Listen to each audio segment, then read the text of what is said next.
আমাদের গল্পটা আজ শুরু করছি জলপরীদের দেশ নিয়ে। ছোটবেলায় আমরা প্রত্যেকেই ঠাকুমা দিদিমার কাছে জলপরীদের গল্প শুনেছি। বড় হওয়ার সাথে সাথে বেড়েছে সকলের কৌতূহল, আর আজ সেই কৌতূহলের টানে যেতে চলেছি জলের নিচের দুনিয়াকে দেখতে। Hello friends, welcome to our channel the nature explore.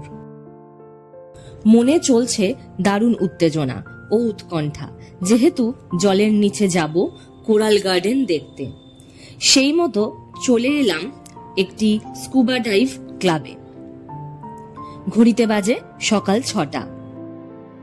আমরা প্রবেশ করা মাত্র রিসেপশনিস্ট সমস্ত ফর্মালিটিস বলতে লাগলেন। ये जो 10 क्वेश्चन होगा ये मेडिकल से रिलेटेड होगा, एक बार इसको रीड कर लीजिए। कुछ भी इस पे लिखना नहीं है, सिर्फ मैं आप लोगों को रीड करना है। हाँ जी, आगे का प्रोसेस मैं आप लोगों को बताती हूँ। तो पहले 10 क्वेश्चन को आप रीड करें। 10টি ইম্পর্টেন্ট বিষয়কে আমাদের পড়ে ফর্মে টিক মার্ক করতে বললেন এবং ফর্মটি পুরোটা ভালো করে পড়ে নিয়ে সাইন করে দিতে বললেন। ফর্মে ছিল যেমন ধরুন আপনার হার্টের প্রবলেম আছে কিনা, আগে কোনো বড় অপারেশন হয়েছে কিনা, কোনো কারণে রেগুলার মেডিসিন নিতে হয় কিনা, বা কোভিড হয়েছিল কিনা, এক্সেট্রা। ফর্মটি পুরোটা আমরা ভালো করে পড়ে নিয়ে ফিল আপ করে ওনাদের কাছে সাবমিট করলাম। এই ক্লাবের কন্ট্যাক্ট ডিটেলস ডেসক্রিপশন বক্সে দেওয়া রয়েছে। সকলের জন্য আমার ওপিনিয়ন, স্কুবা ডাইভ যত আর্লি মর্নিংয়ে করা হবে তা ততই আরামদায়ক হবে, এবং সকালে কিছু না খেয়ে ডাইভ করা সবচেয়ে শ্রেয়। অবশেষে সমস্ত ফর্মালিটিস সেরে আমাদের ফর্ম জমা নেওয়া হলো এবং পেমেন্ট প্রসেস মিটে যাওয়ার পর আমাদের হাতে টেস্ট ড্রাইভ এর স্ট্যাম্প দিয়ে দেওয়া হলো। টিডি মানে টেস্ট ড্রাইভ, যে এবার আমরা স্কুবার টেস্ট ড্রাইভের জন্য যেতে পারি। এবার আমরা প্রত্যেকেই স্কুবার জন্য যে নির্দিষ্ট পোশাক আছে তা পরিধানের জন্য ট্রায়াল রুমে গিয়ে নিজেদের পোশাকের সাইজ অনুযায়ী ড্রেস নিয়ে চেঞ্জ করে নিলাম নির্দিষ্ট চেঞ্জিং রুমে। খুব সত্যি কথা বলতে পোশাকটি খুবই অদ্ভুত, তবে বাইরে বেরিয়ে এসে যখন নিজেকে দেখি তখন ড্রাইভের এক্সাইটমেন্ট অনেক বাড়িয়ে দেয়। এটা কি চশমার জন্য নাকি সবারই লাগবে? সবারও তো লাগবে, কিছুটা কম পাওয়ারের লাগবে। হ্যাঁ আমাদের পাওয়ার। ও আচ্ছা। প্রায় 30 থেকে 40 মিনিট চলবে আমাদের ট্রেনিং সেশন, এবং সাথে এটাও বলা হয় যদি ট্রেনিংয়ে কেউ অসফল হয় তবে কোনো টাকা রিফান্ড হবে না। এসব শুনে মনকে বোঝাই যেভাবেই হোক ট্রেনিং পাস করতেই হবে।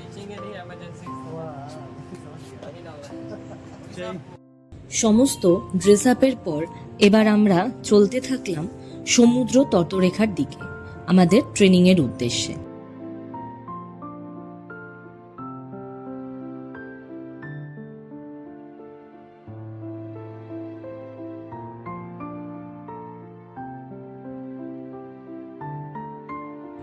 সমুদ্রের পাড়ে এসে দেখি ট্রেনাররা আমাদের জন্য অপেক্ষা করছে অক্সিজেন সিলিন্ডার এবং মাস্ক নিয়ে।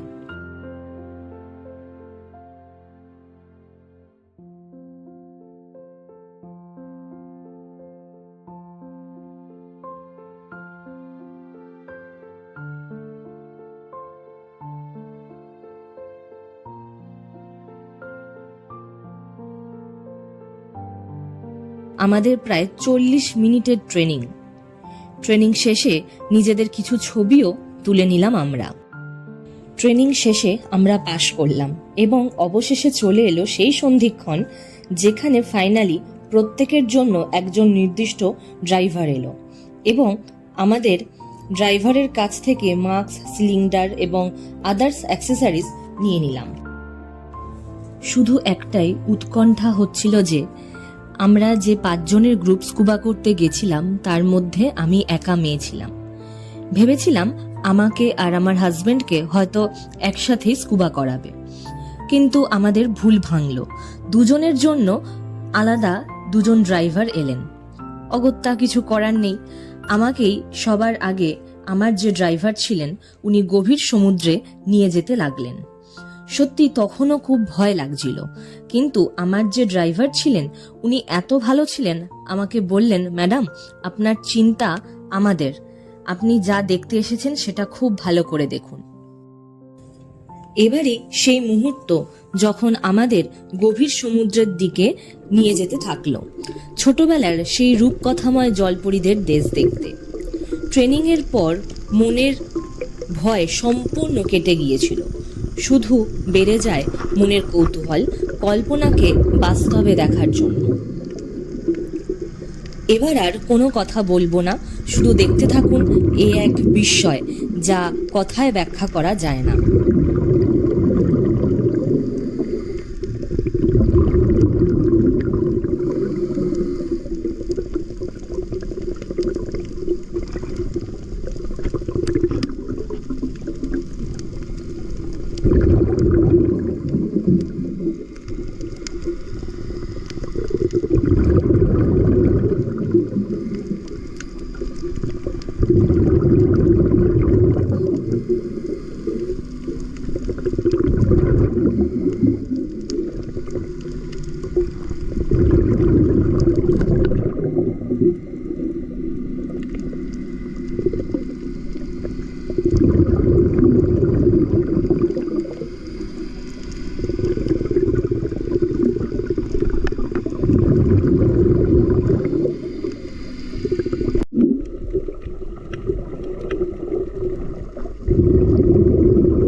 কিছুক্ষণ সময় পরে আমি ড্রাইভারকে ইশারা করলাম ওপরের দিকে ওঠানোর জন্য।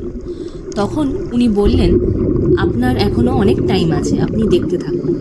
আর বললেন, এবার নিচে গিয়ে আপনার হাজবেন্ডকে আমাদের দেখান, দুজনের একসাথে ভিডিও করব।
যেখানে ফটো সেশন হচ্ছিল ওখানে অনেকেই ছিল, সবার সেম ড্রেস, জলের মধ্যে বোঝাটা খুব চাপ, আর আমার চোখে আছে পাওয়ার। যাই হোক, অবশেষে যখন আমি ওর হাতটা দিয়ে ধরলাম এত বিস্তৃত জলরাশির তলায়, এ এক অপূর্ব ফিলিং। তারপর ওরাই আমাদের দুজনের ফটো আর ভিডিও তুলে দিল।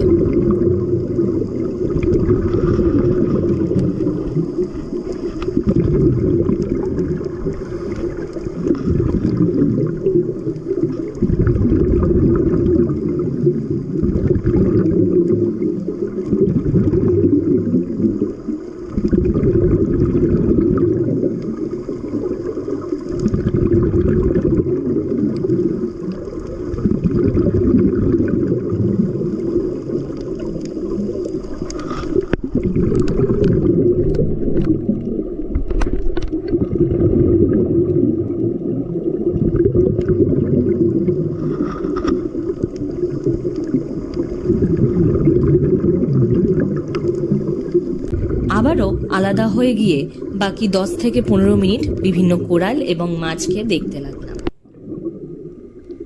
ড্রাইভ শেষ করে আমরা ফিরে এলাম এক অনবদ্য অভিজ্ঞতা নিয়ে।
স্কুবা ডাইভকে আরও অ্যাডভেঞ্চারাস করার আরেকটি অ্যাক্টিভিটি আছে, যা সমুদ্র পাড় থেকে বেশ কিছুটা দূরে গভীর সমুদ্রে, যার চার্জেস পার হেড 5000। এই প্রকার ড্রাইভের কিছু দৃষ্টান্ত তুলে ধরলাম, তবে বলা বাহুল্য গভীর সমুদ্রের ড্রাইভ কোরাল প্রজাতি অপরূপ বিভিন্নতাকে তুলে ধরে। আমার অভিজ্ঞতার নিরিখে বলছি, স্কুবা ডাইভে বিন্দুমাত্র কোনো ভয় নেই, যা আছে শুধু অ্যাডভেঞ্চার, আর তার জন্য কোনো সাঁতার জানার প্রয়োজন পড়ে না। কোনো কোয়ারিজ থাকলে ট্রেনিংয়ের সময় তা জেনে নেবেন, কারণ জলের তলায় যাবার পর কোনো কথা বলা যায় না, সব ইশারায় ব্যক্ত করতে হয়। আর একটা কমন প্রবলেম হতে পারে, জলের নিচে যাওয়ার সাথে সাথে কানে ওয়াটার প্রেশার বাড়বে, তবে এটা খুবই কমন ফ্যাক্টর, যা অতিক্রম করার উপায়ও ড্রাইভাররাই বলে দেবেন।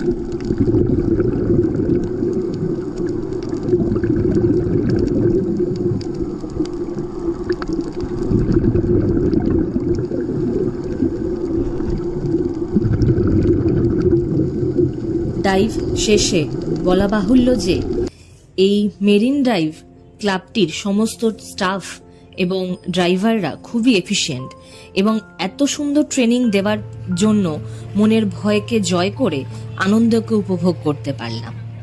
সবচেয়ে বড় কথা, এখানে ওয়েস্ট বেঙ্গলের অনেক ছেলে রয়েছে, ফলে ভাষাগত প্রবলেম হয়নি এবং তাদের ব্যবহার ছিল খুবই অমায়িক।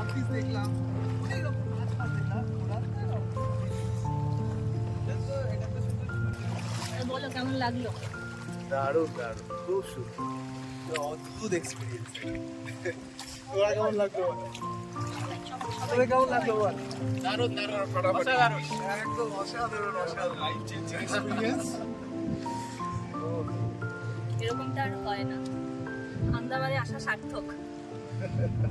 সব ঠিক আছে, ওদিকে বাস ছেড়ে দিয়েছে, তো বলছে তাড়াতাড়ি যেতে আমাদের। এবার ওদিকে বাস ছেড়ে দিয়েছে।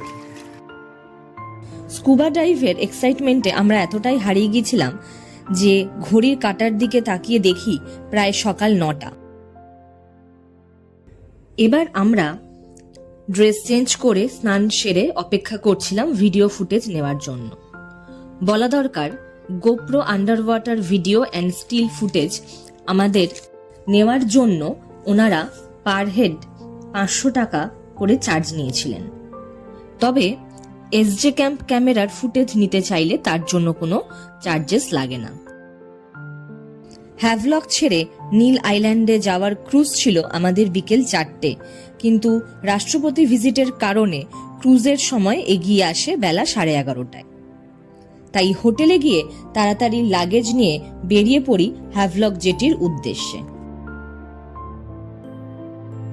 আমাদের ক্রুজ নটিকা নির্ধারিত সময়ে এসে যায় এবং আমরা হ্যাভলককে বিদায় জানিয়ে ক্রুজের নির্দিষ্ট সিটে গিয়ে বসি আর অপেক্ষা করি নীল আইল্যান্ডকে এক্সপ্লোর করার জন্য। নীল আইল্যান্ডেও বেশ কিছু অ্যাক্টিভিটি করব এবং তার সাক্ষী থাকবেন আপনারাও। আজ এখানেই শেষ করলাম।